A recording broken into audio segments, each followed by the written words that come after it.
The unthinkable happens to a 5-year-old boy, but it's not the end of the story thanks to loving parents and capable counselors. This is the CitizenLink Report.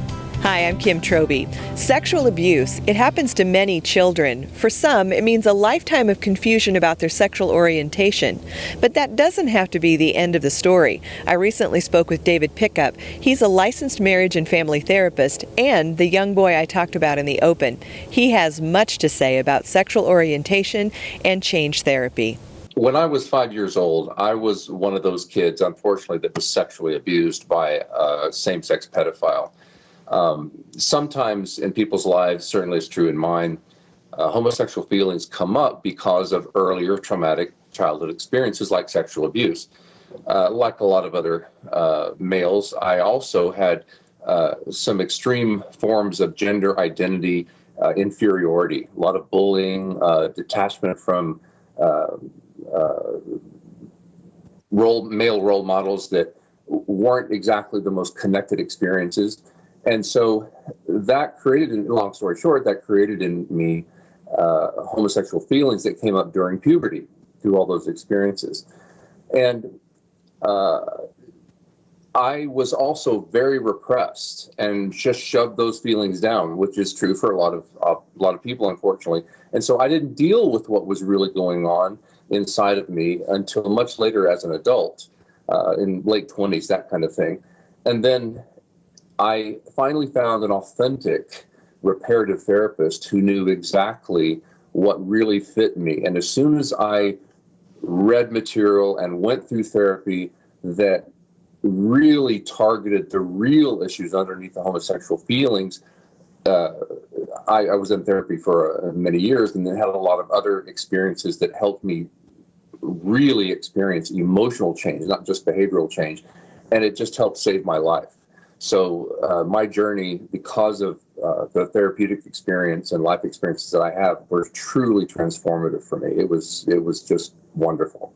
Now, David, there is a big push to do away with any kind of therapeutic efforts for same-sex attractions. They call them sexual orientation change therapy bans. Talk to me a little bit about what's behind that effort. There's really only one point to all these therapeutic bans. It's not really about children. It's not really about laws to protect people. What it's about is the complete normalization of homosexuality within every facet of it and within every facet of our lives. I know that since I've testified in many state legislatures this year alone and defeated, along with my team, these therapy ban bills, the legislatures always seem to respect and commiserate with what are undoubtedly some stories of things that have happened to gay individuals that we do need to pay attention to, but they don't listen to the voices of the other children who are born for heterosexuality, and they get, some of them, sexually abused, and yet these laws state that however your homosexual feelings come up, and I'm quoting here, it is illegal for any therapy to seek to reduce or eliminate any homosexual feelings. So that leaves, it presumably tries to protect one group of children while completely harming another group of children. So one has to look underneath for the real mission, and that's what I believe gay activism is really trying to say here within our courts and within our legislative bodies throughout a lot of states, is that this is really just about making homosexuality completely normal from this point on. David, what does that do to parental rights when it comes to a parent who wants to get help for their child and for a child who says, I want help for this?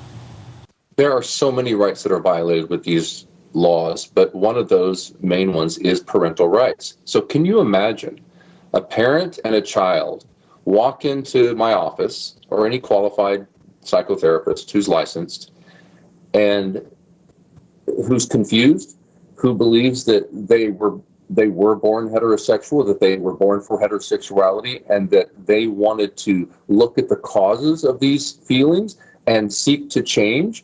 Not a shaming event at all, But then in states where it's illegal, I have to actually tell them, no, I'm sorry. I can't help you through your confusion, through your gender insecurity, through your sexual identity insecurity. I just have to tell them no, unless I want to break the law. So, David, if someone knows that they cannot get help from a licensed marriage and family therapist, what's a parent do then? There's a couple of options. There, in our industry, is a growing accepted form of legitimate psychotherapy that's done via live internet. That's possible. Also, in the states right next to California, these therapeutic interventions are still available through good licensed therapists. So if they need to and want to, they can go to the next door state. But also, in terms of young children, therapists usually with these issues work with the parents only so that they can structure the relationship in a healing way in the home that definitely has a healing effect on the children and their gender security and sexual identity. Have you had a parent come to you and have you had to turn them away? That's happened several times. It doesn't happen often because I assure you, most of the people who come in our offices come in because they really want this help. They're seeking us out. But occasionally, and it has happened several times over the last several years, let's say a teenager typically will come in. They have a different belief system than their family, and they believe they were born gay, for instance, and they don't want anything to do with change therapy. And on occasion, which is what I always do when this kind of thing happens, is that I talk to the adolescent, and once we find that out, then I tell the parents their son or daughter is not a good therapeutic candidate because we're not here to force change on anybody. And so I tell them, of course, that this kind of therapy will not work anyway if they're not motivated to change, or if their belief system is so different that I certainly can't force them into anything therapeutic. Is that heartbreaking for you sometimes? It's heartbreaking for me when I know through my assessment that underneath all these issues, that child or that adolescent actually is experiencing a lot of pain. And that happens.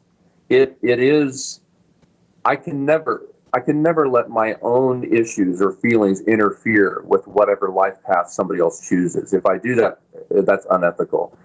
But my emotional reaction many times when a child or an adolescent doesn't feel they're ready for this or just simply doesn't agree, I can see signs underneath it all, my opinion, but I believe I can see signs of emotional trauma underneath all these issues. And so, yeah, my heart goes out to them.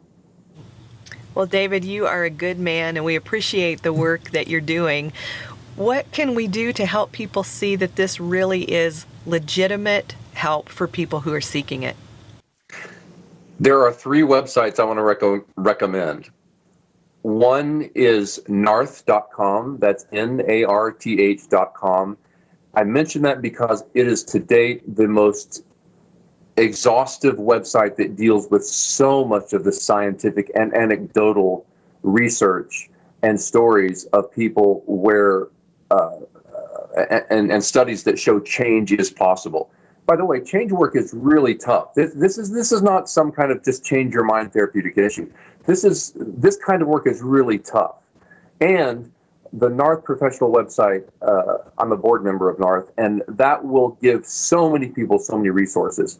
Next, of course, there's my own website, davidpickup.lemft.com, and that gives an overview of the way this therapy actually works. So in my opinion, and there are some articles on there as well, that shows a person or a family how these things really do work, and without being judgmental or critical, but in a way that's compassionate. And then thirdly, there's Voices, very important website, voicesofchange.org. Well, I say that, I need to spell it. It's voices-of-change.org. There are over 100 stories, testimonials, that people who have written themselves with minor editing, they've written themselves. They are the authors of these stories, and whoever if you just read or look at some of the video stories that we have as well, it will break your heart, but also encourage you greatly, because these stories are stories of pain and anguish, and yet ultimately actual emotional change through therapy. And the emotional ebullience that these clients express in their own words is breathtaking. Our thanks to David Pickup for his tremendous insights. We love hearing from you. If you'd like to communicate with us, you can at mail@citizenlink.com. That's mail@citizenlink.com.